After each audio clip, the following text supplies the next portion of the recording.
Well, good evening. Those of you who are on your couch to spiritual happiness training program, we're checking in this evening, March 10th, and talking about the story from Luke's Gospel where Elizabeth gives birth to John the Baptist. And John the Baptist, cat's got his tongue. Now he gets his tongue back when he writes that the boy's name is going to be John, even though that's not a family name.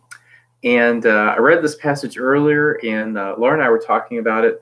And in terms of what we're being asked to believe and do, I guess we came up with two things, or we heard two things perhaps. One is that when the women tell you something, believe it, because the neighbors wanted to name the baby Zechariah, but just wouldn't believe that his name was supposed to be John until Dad wrote on the tablet his name was John.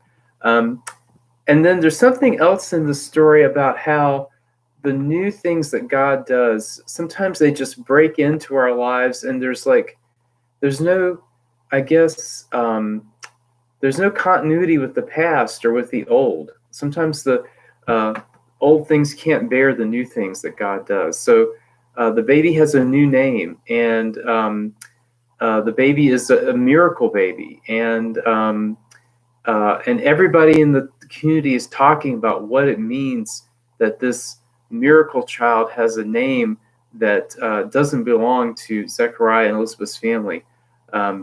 So I think the invitation here is to just be on the lookout for and be open to the new things that God is doing in our lives and in our community's lives that really don't fit in with the past, that kind of come out of nowhere.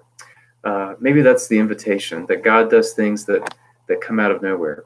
So I hope you got something out of the passage of Scripture this evening, and I'll check in with you tomorrow morning when we read, it's called the Benedictus, or Zechariah's Song of Praise, about all the things that God has done for him and for his wife and for the people of Israel by giving them this gift, this miracle child named John.